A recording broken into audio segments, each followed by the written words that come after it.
All right, and good morning, everybody. Oh, the week is almost over, and it's been a pretty good week on my end. We went fishing yesterday, caught some big old fat cats. Took my little man out fishing with Granddad and our buddy Patrick, and caught y'all these catfish. I mean, just damn. But so this morning we're going to be talking about some stuff related to January 6 probes and the lawfare campaign that was waged against Donald Trump, which I have maintained and still do, should be handled under RICO. We've talked a bit before about my disdain for RICO law generally, but if it exists and it is a crime, then let's be real. What happened in 2020 is the Biden administration engaged with a bunch of corrupt prosecutors across the country to get involved in a conspiracy to defraud the American people, which in itself is a very specific crime. Now, all that said, this is the kind of news that's being kind of masked and hidden by all of the super in-your-face trade war stuff that's happening. So Mario is going to give us a quick update on the trade war situation. Good morning, brother. So what you got for us before we dig into the hidden news? Right. So just, much like you, I am kind of tired of the tariff war thing. Okay. Covering it. I get it. I know it's in the news in your face every single day.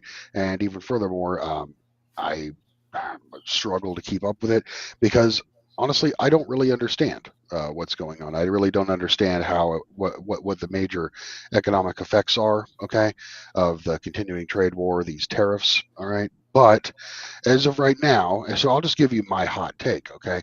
So as of right now, Donald Trump has rescinded for 90 days the tariffs on the punitive tariffs that he was placing on every country, okay, every trading partner we have, with the exception of China. All right, China has a 104% tariff now levied against them. So, if you are a Walmart shopper, you should expect some significant price increases. All right, in the future, as far as what you see day to day in your shopping cart and in your bank account. So be Now, prepared for that.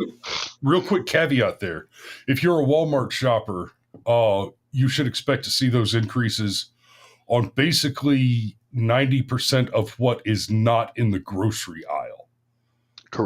Correct. Yeah. Um, whereas before it would have been with Vietnam, you would have actually seen it in the grocery aisle as well. Right.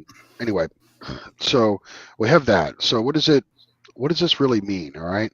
So there's two ways to look at it. Did Donald Trump cuck and then rescind the tariffs? Okay. Or was this 4D chess to isolate China, right? Was that the end goal?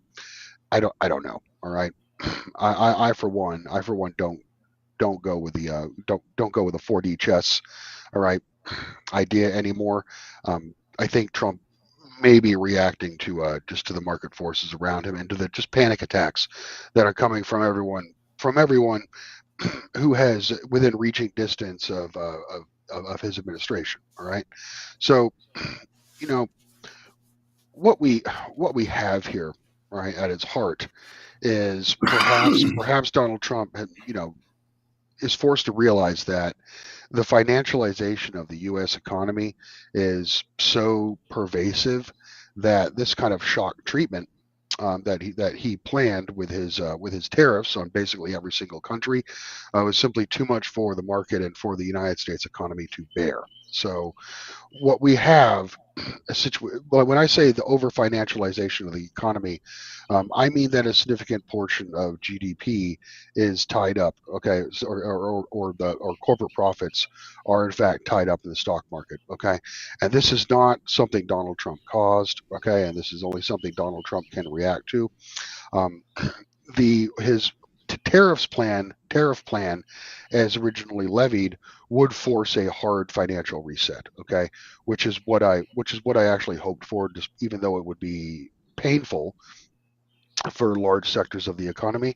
And I did enjoy, for the past few days, I did enjoy the the pig farm squealing sounds that were coming from Wall Street and from all the bad actors who got us into this position over the last 4 decades. But it looks like they're not getting a bailout per se, but they're getting relief by the lifting of these of all of these tariffs. How did this really happen? Really, it started it started with Reagan, but it kicked off in earnest with NAFTA. Okay, as corporations were outsourcing manufacturing to Mexico. Predominantly, they were using the windfall profits that they were generating, and they were investing those windfall profits in the stock market itself. Okay, so you took a huge section of the economy which actually produced goods, okay, produced paychecks, produced co- acceptable lifestyles for people, did away with that, and then took all that money you saved and dumped it in the casino. All right, so that's where we are right now, where because of the for example, General Electric was the worst example.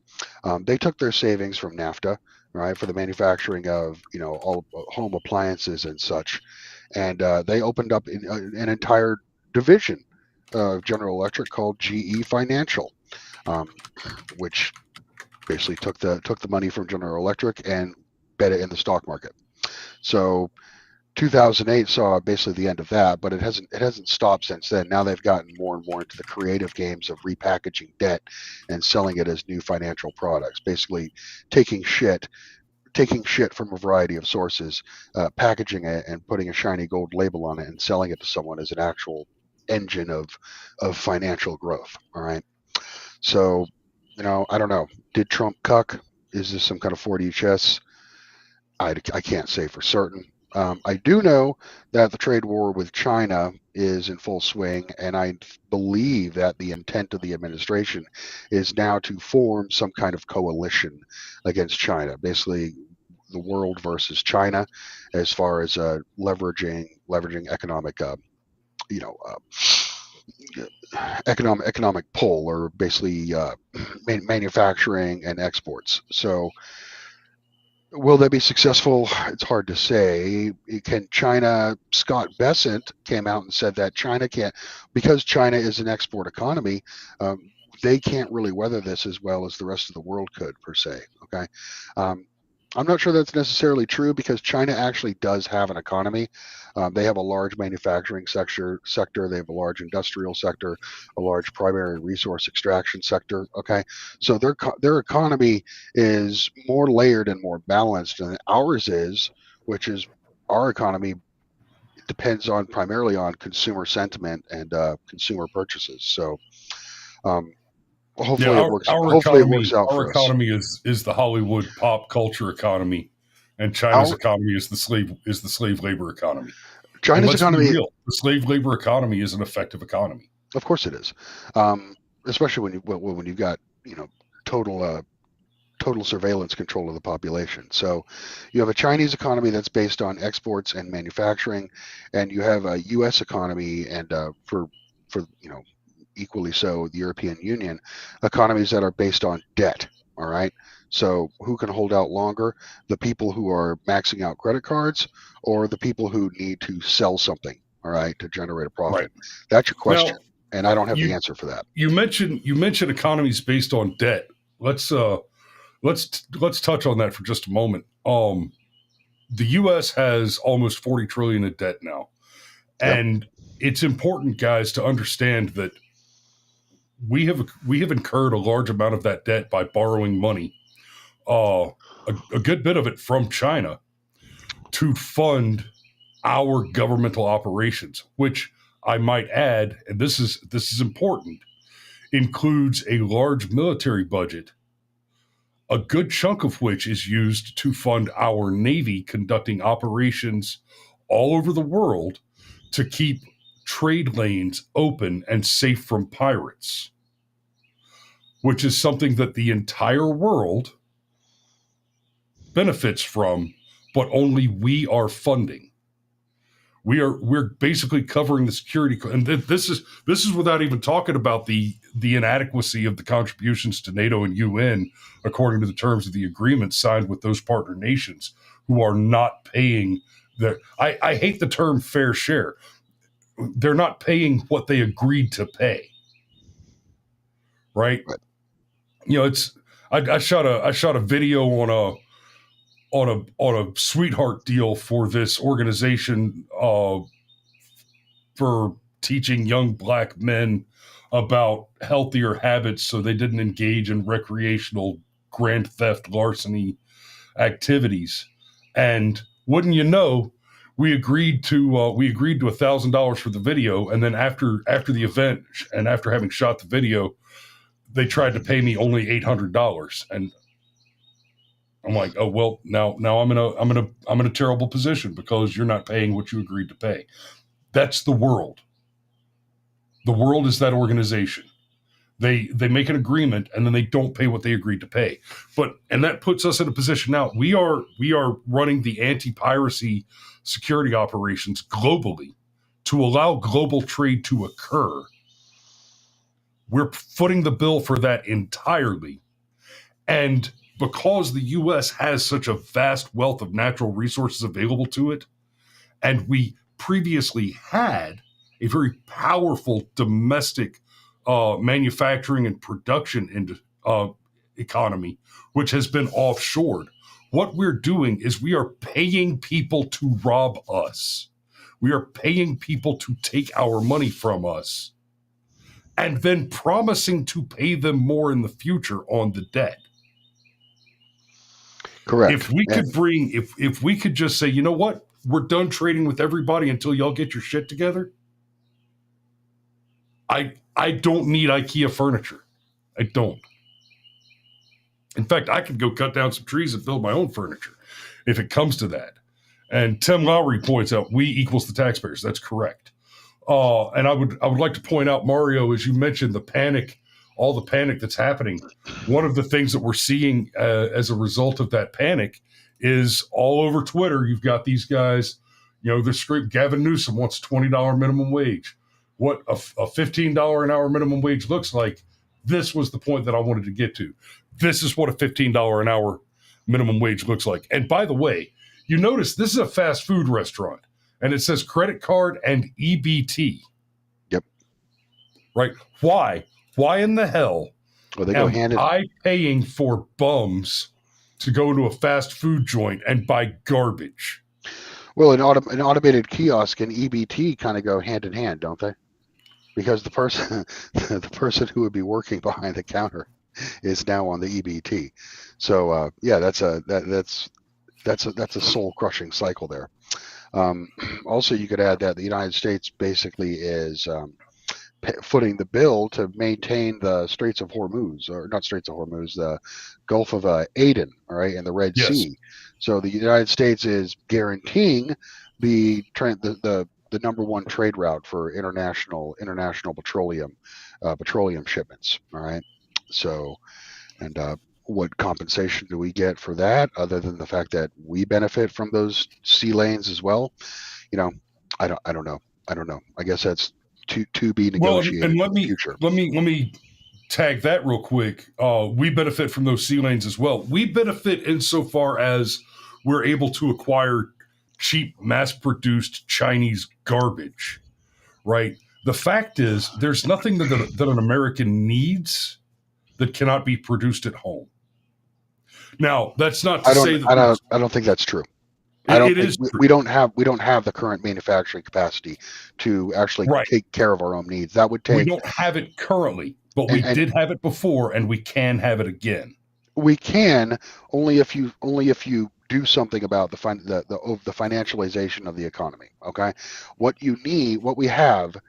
If we really want to bring back manufacturing to this country, that's going to require the sale of treasury bonds, okay? And it's going to require the sale of treasury bonds on long-term rates, like 20-year, 30-year treasury bonds, all right? Mm-hmm. But we can't sell those because nobody wants to buy those, because nobody believes that, basically no one believes in the United States' ability to repay its current debt, all right? So the what started during COVID was we started selling bonds on like 1 to 2 year bonds, okay, where it's basically a magic trick to uh, pay the pay the dividend on those. All right, but that's not a long term infrastructure investment strategy. We're going to spend $1 trillion on the military now, this next cycle. And that's fine. I mean, the military is probably the best of the government's welfare programs that it finances, okay? Because at Yeah, least we actually do manufacture stuff in the United States, and at least it actually does employ actual Americans, okay? But what we mostly. equally, yeah, but what we equally need would be like a $1 trillion investment, okay, through treasury bonds, basically going into manufacturing these manufacturing the factories and the manufactories that would produce these material goods. Okay, that stuff is not cheap, and it doesn't get built overnight. All right, I wish it was as simple as a board game where buy something Right. and then place it on the board Now, next turn, but it's not that simple. let me throw Um, this out there for you. The It is, however, the case that many of those factories that have where the labor has been offshored, those the physical facilities still exist. So there is a world in which we can recover a great deal of our manufacturing base by refurbishing existing factories and get it up and running a lot faster than if we had to actually build all of that infrastructure to begin with. One of the things that Doge is looking into that I am hopeful on is the government owns an enormous number of just empty, vacant, essentially abandoned buildings. And I say essentially abandoned instead of just straight abandoned because y'all got to understand our federal government is basically holding a massive amount of property with buildings on it that are being used for nothing, but they still keep the lights on. There's still electricity and water being run to those buildings, and we're paying for that too. And the only positive I could take from that is, well, those buildings are in at least some serviceable condition and could easily be converted into the sort of manufacturing infrastructure that we require. So there is indeed a speed ramp to really just break American manufacturing jobs loose again, and that is the thing. Like Gen Z, Gen X, or I'm sorry, the the youngest millennials and younger need those jobs. Because they're broke. yes. Uh Well, bottom line is the to fix the incredible structural imbalance of the United States economy, Wall Street has to lose. All right, I mean, Steve Bessent's even said it. Okay, when he says that, well, it's time for Wall Street to take a back seat to Main Street. All right, as the main economic driver in the country. Yeah, I mean, I agree with him. It's easier said than done, but um, that requires the extraction of wealth from Wall Street, either through, I mean, not taking it per se. That would make us like China, um, but I don't know. I don't know if there is a financial vehicle to stop what's coming. Okay, it's far too baked in. Okay, like the cake's baked. You know what I mean? Once you've mixed the ingredients and put it in the oven, you can't take the eggs out of that batter. Okay, you can't pluck the chocolate chips out once it's been baked in. You know what I mean? So, and this is where it kind of gets over my head. All right, so I guess I'll leave it at that. What I would say, I did posted an image in Camario if you wanted to put that yeah, I up on can screen. I can try. do do do. And this is like kind of a trump card, if you will, that the administration could pull. Because China owns an outrageous amount of farmland in the United States, and whoever allowed that to happen, that's absolute treason. Okay, and large sections of this farmland that they purchased are near U.S. military bases, right, scattered throughout the country. Just take a gander at this image if Trump can pull it up. Shows you the extent of real estate that the Chinese Communist Party owns in the United States. So what we could do is just seize that land, basically renege those contracts. All right, tell the Chinese, okay, well, if you don't want to play, then those sales are now basically null and void, and we're taking back that land you purchased. That would seriously piss them off, and it would exacerbate trade war between the United States and China, but it would be isolated between the United States and China. Okay, that would not affect trade or diplomacy, with other countries. So that is definitely something that we can do. All right, and I would highly recommend it if the Chinese don't play ball, all right, and forthright. So anyway, I guess that's one might rebut that by saying, "But Mario, we're not communists." And to that, I would rejoin, "No, but they are." Right. Yeah. And yeah, our forebears were wise enough in the Civil Rights Act to exclude communists from protection under the Civil Rights Act because they're not. It's just stating the obvious that the people within the government who made these deals with you are traitors, and therefore their deals are null and void. That's it. Done. Yeah. That's not communism. That's That's common sense. Okay, so let's switch topics and talk about these articles from shit on the FBI for a minute. Yeah. That never gets old. Yeah, let's throw a black sheet over the glowies now. Yeah. Biden White House secured Trump's phone for FBI in January 6th probe. New emails from Grassley and Johnson. Excuse me. Senate Judiciary. Say again. He's the sleepy boy. Yeah, man, I woke up this morning with a staggering headache, and it's pretty much gone now, but not the bright-eyed and bushy-tailed I usually come up with. Mm-hmm. So, Senate Judiciary Chair Chuck Grassley and Senator Ron Johnson published new emails from FBI whistleblowers showing that President Joe Biden's then Deputy White House Counsel Jonathan Su, I wonder if he's a Chinese spy, personally assisted the FBI in securing President Donald Trump and Vice President Mike Pence's cell phones to assist the nascent Arctic Fox investigation over January 6th. The new whistleblower emails also show that a future member of Special Counsel Jack Smith's team and an anti-Trump FBI agent were closely involved in the origins of the FBI probe. Now, let's talk about Jack Smith for just a minute. They kept calling him Special Counsel, and there was some controversy over that. I don't know if you guys understand what he has to be appointed by Congress was about. Yeah. Say again. Doesn't Congress have to appoint him as a special counsel? Well, so for him to be special counsel, they have to create an office of the special counsel and then appoint him. So Jack Smith became special counsel when AG Merrick Garland said, bippity boppity, you're my special counsel. And yeah, he never went through any congressional process at all.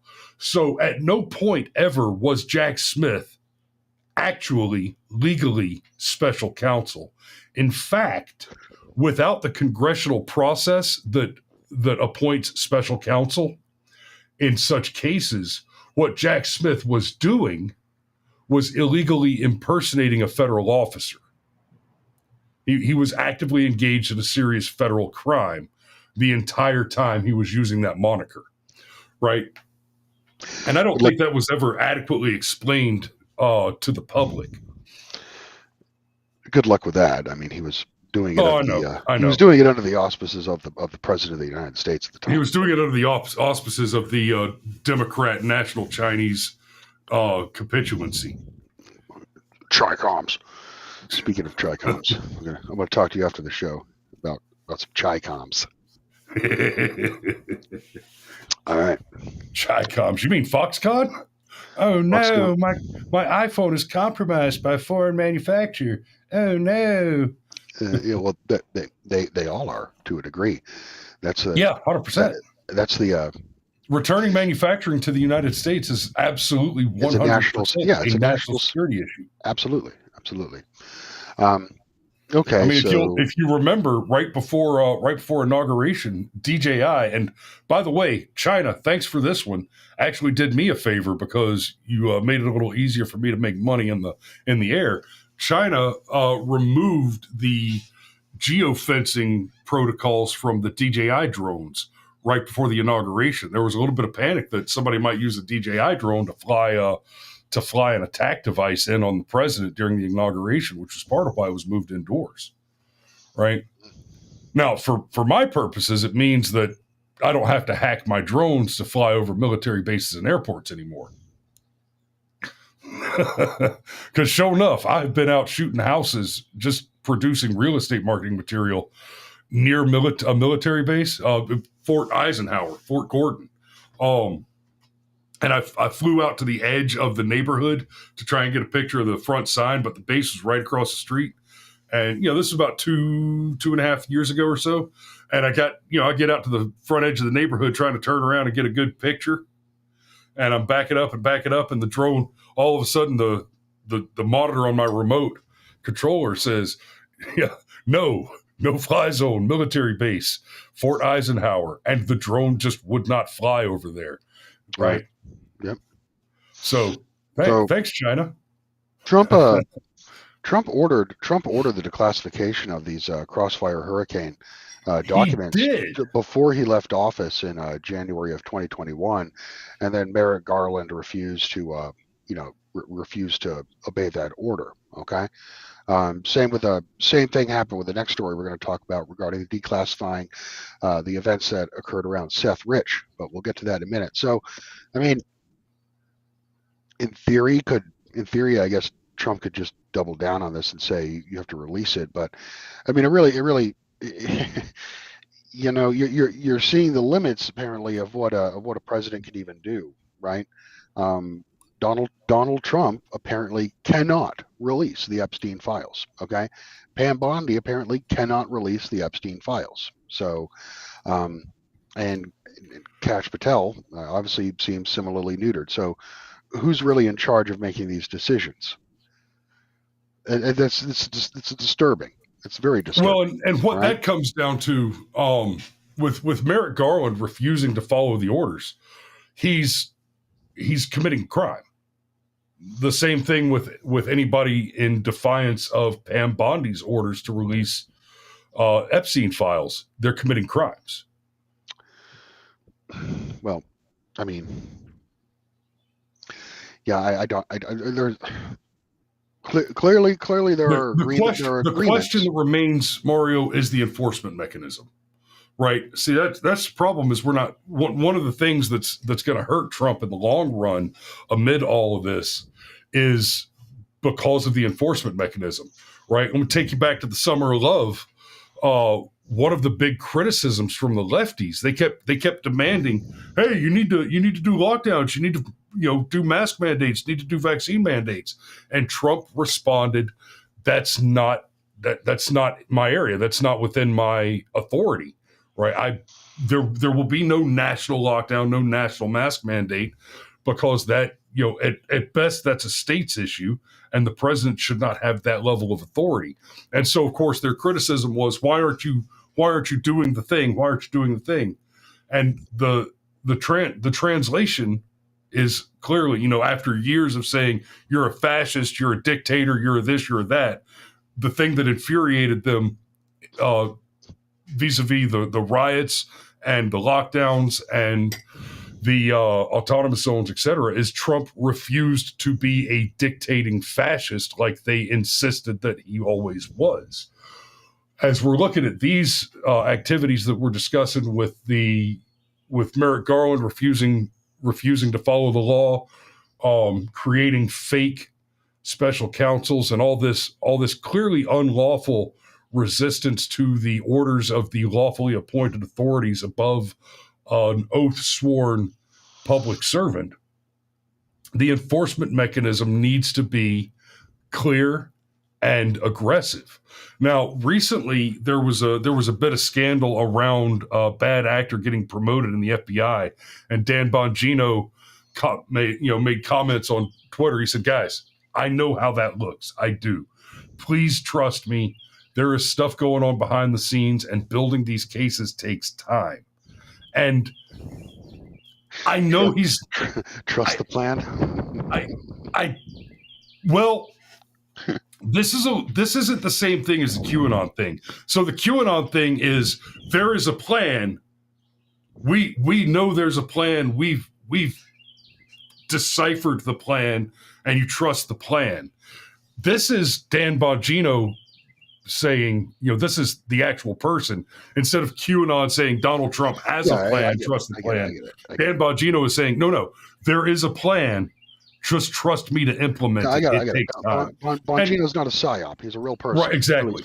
And Mario, you've had shitbag soldiers that needed to be out of the army in the past, right? You've dealt with that. Of course. And you need to write your negative counseling statements. You need to gather your evidence. You need to build the paper trail. You can't just say, okay, look, shitbag, you did 12 push-ups in 4 minutes. That's not sufficient. No, I need failed a bunch of PT tests, failed tape. His room is filthy. He's insubordinate. He's late all the time. He's this. If I could prove that he's Mario, I could drum him out. In fairness, I don't think Mario was ever too fat or too slow for the army. Just too late. No.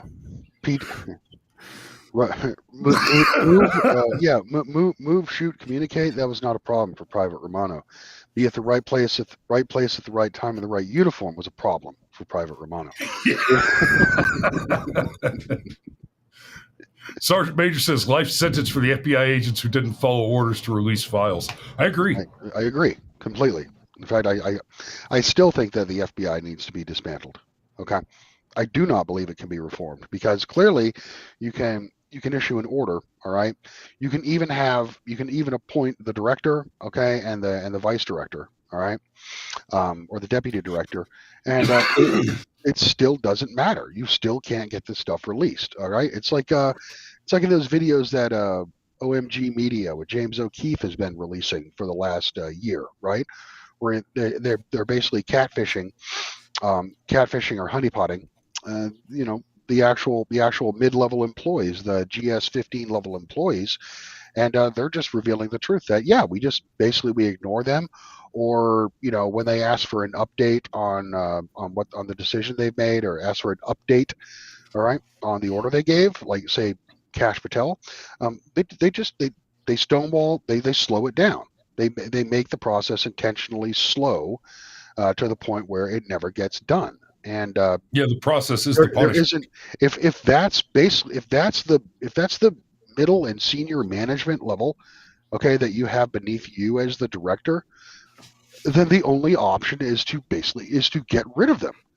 You have to get rid of them. Well, it's not just the middle. Terrify them. Okay. It's not just the middle management, the middle and senior management, the GS-15s and all. One of O'Keefe's exposés was this like 23-year-old staffer at HHS that was saying, we have a plan to deal with RFK Jr. coming in. When he comes in and says that, fluoride in the water is bad, we'll say, yeah, okay, cool. We agree that's probably true. And we'll commission a study. And then the study's going to take 10 years.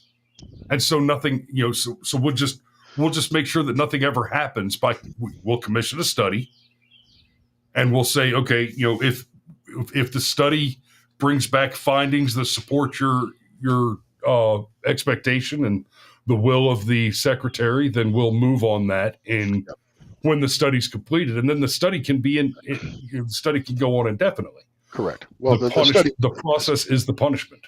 The study was already completed in the private sector. There's no need to launch an additional study, but you know that, and I know that. So Sergeant Major mentions FBI was built by Hoover to collect information to blackmail politicians. And celebrities, correct. And celebrities. And let me put that comment back up on the screen real quick, because this is one of those things that claim that Hoover built the FBI to collect information to blackmail politicians and celebrities. This is one of those things that sounds like tinfoil hat territory, right? But so like MK Ultra, for example, that's a big conspiracy theory where it really was tinfoil hat territory at one point, as in the suspicion existed, but legitimate real evidence was almost non-existent, very hard to find. And so for the average person, it should have seemed pretty reasonable to say, I don't know, man, psychic spies and experimental drug use by the government, that's kind of hard to believe, kind of hard to swallow. And now, like we've seen the declassified information. No, MK Ultra absolutely was a thing, absolutely happened, right? But there was a point in time where the evidence was sufficiently scant that you wouldn't have been unreasonable to be at least skeptical of the claims and the suspicions. So this claim that Hoover built the FBI to collect information to blackmail politicians and celebrities, I want to be clear. This claim was never in that tinfoil hat realm. This isn't something that was ever in doubt. This is information that was made clear from the beginning. It has never been reasonable to suspect that Hoover did not create the FBI for this purpose. Yeah, I mean, it was obviously. I hope I laid that out correctly, because I want to make that distinction. Like there legitimately are conspiracy theories for which there's good evidence if you go looking, but that are so hard to believe, that are so outrageous in their claim that you shouldn't necessarily lose respect for a person who finds the claims dubious. If you watch the FBI claims, if you meet a person who believes differently than that, then this person is just completely out of the loop, completely uneducated. As you know, if you dug into the JFK files, all right, or if you watched our Saturday special on that, you'll know that there was a significant period of time from the 50s until the early 70s, right, where the FBI and the CIA were running operations with largely zero accountability to anyone. Okay, in fact, even like zero accountability to themselves, where the deep state at the time, and that deep state was a lot deeper than the one we have today, were basically running operations through their own private channels within the CIA for their own benefit. No, not really for their own benefit, but for their own mission. Okay, it was less of an agency. Okay, agency mission. All right, and more of like individuals within the CIA and FBI running their own operations. All right, which they believed, or one would suspect, believed aligned with our national security objectives. Okay, now what you have within the FBI and CIA is it's largely, instead of that like masculine kind of energy where it's one man, like someone is going to lead and everyone's going to follow. Now it's like longhouse female, rule by committee bullshit. Okay, which at least in the 50s and 70s when the CIA attempted to do something, no matter how nefarious, it actually kind of got done. Whereas today it's basically just a gigantic waste of time that prevents anything from happening anywhere. So, basically everything they ever wanted to do except for assassinate Castro. Yeah, MK Ultra was real, and it was based on, well, the origins of it were from Project Paperclip, where basically it would at the close in 1945, at the close of the World War II, it was basically a mad dash between, it was like United States and Russia playing hungry hippos with Nazi scientists, okay, trying to get as many as they can, and yes, absolutely, literally. So that's my game, baby. Yes, and the lysergic acid number 25, or LSD, was invented in I believe it was invented in Switzerland. All right, and Nazi scientists were using LSD for a variety of experiments. Okay, they brought those experiments over to the United States. So anyway, a little off topic there, but it's interesting stuff, I'll say. Now, so yeah, you got the FBI refusing to release. All right, refusing to release this Crossfire hurricane information. I guess Trump needs to double down on it. I don't know if he did or not. But also concurrently, there is another Another incident or like scandal, conspiracy, whatever, where the FBI is not being forthcoming and releasing those documents, and that would be related to Seth Rich. Everyone remembers Seth Rich, right? Remember, his name was Seth Rich. That was the meme. That was the meme back in 2015, 2016. Okay, um, people have been suing for Freedom of Information Act. All right, releases regarding this case. Here's what happened. The official story was that Seth Rich, who was a Democratic National Committee staffer, all right, like a high level one of their IT guys, all right, he was he was murdered in the streets of D.C. by two thugs, all right, who shot him to death. But they didn't take his wallet. They didn't take his watch. They didn't rob him. Okay, he was just murdered. But it was officially labeled. It was officially labeled as a robbery. Okay, and that was it. Very, very, very sketchy. All right. What actually happened? All right, is Well, that generally in a robbery, you take something. things are taken. Of course, there was nothing. Nothing was taken. All right, dude was just shot to death in the back of the head. Yeah. So We, under normal circumstances, we refer to that as an assassination. quite so, quite so. What actually happened to Seth Rich is that Seth Rich used his position within the DNC to leak a trove of emails, okay, to WikiLeaks, to Julian Assange at the time at WikiLeaks, and that was the origin of that WikiLeaks being on the talk of the town, on the tip of everyone's tongue during the 2015 election cycle, right? Because it exposed so much nefarious shit, not only about Hillary Clinton, but about the Democrat Party at large, and not just about the Democrat Party at large, but about the entire DC permaculture that exists, and the corruption and outright fiendish sexual behaviors that they were involved in. Okay, Pizzagate, okay, which actually I probably shouldn't have said that. Would probably get banned. But that the origins of that are from the Podesta files. Okay. Yeah, the this is where this is the same place that all the stuff about like spirit cooking and all that kind of all that's real. Yeah, all that shit's real. It may now is it just elites doing weirdo Charles Manson inspired crap? Okay, for their own entertainment. Is there something behind it? I don't know. All I know is it's depraved and degenerate. But anyway, Seth Rich was responsible for the WikiLeaks, okay, of 2015, and he was given his just reward. He was Arkansided, okay. He was given his just reward for doing that. All right. So someone within Hillary's campaign ordered him assassinated, and that's what happened. And the FBI does not want to release that information, okay, for obvious reasons.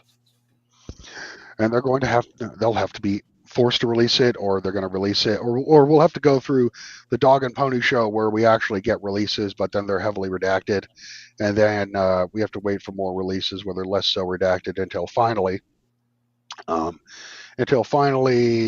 60 years after the crime, we finally get 90% of the story, and it's enough to make it absolutely confirmed, like the JFK files. Okay, so, but we all know what happened. Okay, we want justice for it, but Washington D.C. and justice are like oil and water, it seems. But yeah, so the FBI doesn't want you to know the truth about Seth Rich. The FBI doesn't want you to know the truth about Crossfire Hurricane, even though we all know. Or what was the other one? Arctic Fox was the Arctic Fox was the operation on over the January 6th thing. And okay, guys, the whole J6 operation, a third of the FBI spent 4 years hunting grandmas who walked around and toured the Capitol building. Yeah, I mean, a third of our FBI agents were were tasked with hunting down political dissidents under the overarching umbrella of white supremacy. Okay, that white supremacy was their Cold War they were engaging with. Okay, and by white supremacy they mean people who refuse to cut They off mean the crime of being white. the crime of being white and the crime of refusing to homosexualize your children or accept infinity immigrants from the third world being dumped in your community. Okay, refusing to accept white genocide is in fact white supremacy. Okay, so just be honest, say it what it is. Okay, um, don't hesitate from stating that you are white and I prefer to live around white people and I would prefer to live in a white community where I have where I have trust in the neighbors around me and where I feel I have a sense of community. All right, it's not racist to say that. Okay, the word racist should be laughed at. Okay, anyone who calls you racist should be basically pilloried with insults and ridicule. All right, we've been bad hosts here. We have ignored our commenters. Okay, why don't we dig back here since we're in the last 10 minutes or ish of the show? Yeah, trying to slave labor. Yep, sure are. Ooh, that's a good one. Aaron Olson asks, are the investments coming from the outside sources Trump has announced? In other words, when Trump announced those the new tariff order, new tariffs that were going to be placed on all basically our trading partners. Okay, and then they came to the table and they offered to significant investments within the United States. Is that now rescinded along with the punitive tariffs? I don't know, but that's a very good question. Okay. Wall Street can be the source of Sergeant Major says Wall Street can be the source of investment in manufacturing infrastructure, but Congress must act. Yeah, I agree. I don't know how they do it though. How do you compel private entities to invest their money where the government wants them to, unless you make the argument that they are not really in fact private entities because they are basically taking government money or relying on government subsidy or something of that effect. Okay. Aaron Olson, eminent domain on land regarding China's farm purchases. Yeah, absolutely. Eminent domain would be like a civil way to deal with it. But you could just declare it a national security threat. And in light of the current, we're in a trade war with China. Okay, so basically it's soft power against soft power here. So use all the soft power you got. Okay, pull all the clubs out of your bag. All right, give them the hit him with the driver all the way down to the pitching wedge. All right. Yeah. Let's see here. Sergeant Major requests life sentences for FBI agents who didn't follow orders. Yeah, absolutely. Or he wants them. If you can't, Sergeant Major suggests if you cannot fire these government stooges, we simply give them a permanent change of station from someplace that is some nice real estate with really nice cola, okay, cola allowances, and send them somewhere where they're going to hate it, like Duluth, Minnesota. That's right. You're going to monitor the border. With Canada. You'll hear them talk about it in movies, and they'll joke about somebody getting permanently reassigned to Alaska. Yo, Alaska's kind of nice. Alaska it's nice if you're just if you can accept that you're effectively on a different planet from what you're used to. Yes, Alaska can be nice. Yeah, who needs sunsets? Who needs sunsets when you have parkas and a big ass revolver for bears? Thank you, Karma Cathedral. He says, effing youthful scholars tried to steal my car last night. Oh, well, youthful scholars, add it to the list. Okay, we're gonna. You know what the list is, right, Chris? Yes. Teens, high school students. Every acronym they use to say what they really mean. Well, I hope they didn't try to steal it with you in it. I hope they didn't damage your car there, Karma Cathedral. It's not racism, it's profiling, and profiling is just good practice from Karma Cathedral. Absolutely. Your your brain is trying to tell you something. Okay, listen to it. Listen to your instincts. All right. Um, and in group preference is normal. All right, like favoring people of your own ethnic group, okay, of your own racial group over other people. That's that's normal. All right, that's how animals do that. Okay, humans do the same thing. It was Leon Trotsky, the head of the Red Army during after the Bolshevik Revolution, who came up with the very word racist itself. Racism was a idea invented, a label, a pejorative, basically assigned to what is the natural human condition, for the purpose of breaking people up and dividing people, so that the Bolsheviks so that the communists could more effectively govern people by making Yeah. poor people hate each other. Well, Okay.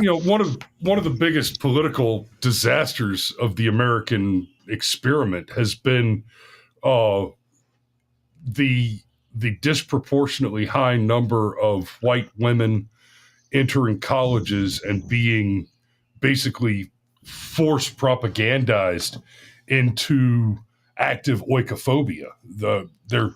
They're indoctrinated and taught to hate and fear those things which are like them. They're taught to Yep. believe that that out group preference is somehow a moral positive, and it's not. It simply isn't. Yep. It's like it's like Holocaust propaganda. If after you've taken 80 years of propaganda, it's hard to conceptualize anything else. Okay. But Um, somebody comes and knocks on the door, right? You don't know who it is. Do you let the 5-year-old little girl go answer the door? Hell no. You don't know who it is.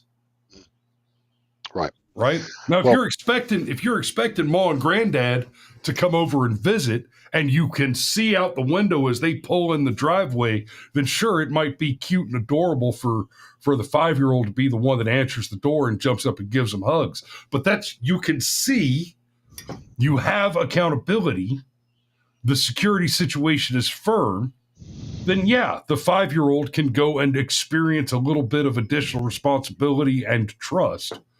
But random knock on the door, it might be an Amazon package. It might be a guy that's just been cut to ribbons in a mugging and is bleeding all over the place, needs a towel and a phone, right? And that might not be the guy that's the biggest threat to the household, but is he the one you want to greet your 5-year-old at the yeah, door? Hell yeah. no.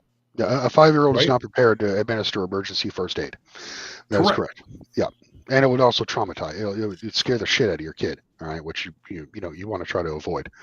I Unless it's use for that specific example because purposes. it's something that actually happened to us. I was probably 6 or 7.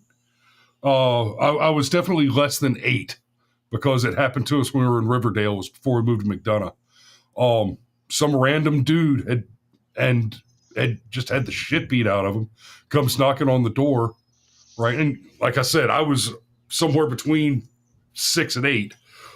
So this is not the time of cell phones. This is the time of, oh my God, can I use the phone that's stuck to your wall with a cable? I'm bleeding to death, and mom gave him a towel, let him use the phone to call for help, and told him to get the hell out off the property. And that was, you know, that's not the guy. My point was, it might not be like a terrorist in a suicide vest, and that's still, it's still not the one you want the 5-year-old to answer the door for. So Yep. Oikophobia, fear of those that are like you. That's the fundamental difference. That is the fundamental psychological difference between a leftist, between people on the left and people on the right.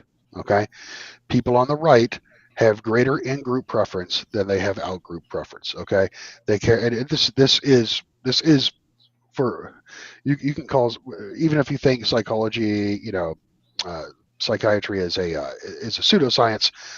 These things have been documented. Okay, so in fact, in recent studies, even. You've seen the heat graph test, like the bullseye, right, with the heat graph test. That was a recent study done. And conservatives, people on the right, all right, they have far greater preference, okay, and far greater concern for the people that are closest to them, all right, than they do for people the further they get outside of their, individual self, immediate family, extended family, community, ethnic group, race, and then so forth and so on. Okay, much greater clustering towards towards the center. All right, as far as preference. Whereas with liberals, okay, liberals, lefties, Democrats, they have more immediate concern for people for the out group. Okay, people outside of their immediate circle. All right, outside of their community, outside of their ethnic group, outside of their race, than they do for their own people. Okay, that is the fundamental psychological difference between the left and the right. The right cares about its own. The right is insular, whereas the left cares about those outside of the community or outside of the group.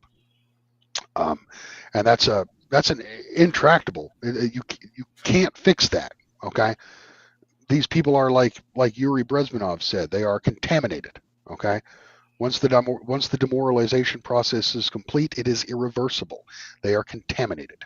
All right, and unfortunately, that I'm not really an expert on anything, but I can tell you after 4 decades, 4 decades on this planet, yeah, that pretty much matches what I've seen in the last 20 years of my adult life. So, and I'm sure you'd agree, Larry. Yeah. All right. Yep.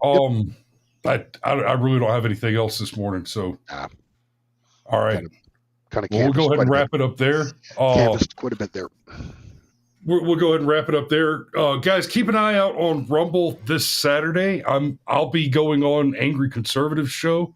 That will be a Rumble Premium exclusive. And when is that? Say again. When is that? That's at 1800 Eastern Standard Time today on Saturday afternoon. And then Mario and I will be doing Rumble Premium exclusive. We were talking about it a little bit, and I'm sorry, this is my fault. I was tired. I racked out too early last night. Mario and I were supposed to have a phone call and discuss what we're going to be doing for Saturday's show. We've got the long list. We'll be doing something. I have an idea. You got an idea? I do, but I'm not going to reveal it. Okay. Yeah. But our previous Saturday evening Rumble exclusive shows at 9:00 have been very good in my opinion. At 9 or have we been doing them at 9 or 8? 9.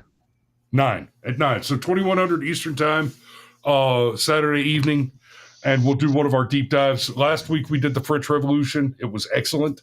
The week before that, we did the red pilling on the Oklahoma City bombing. Oh yeah, and then the week before that, it was JFK. Yeah.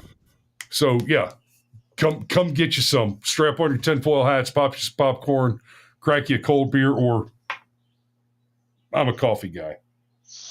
Oh yes, I will be cracking a cold beer very soon. Very soon. So we'll go ahead and put a pin in it there. Thanks for watching, guys. We love you, and we will see you tomorrow. Ciao.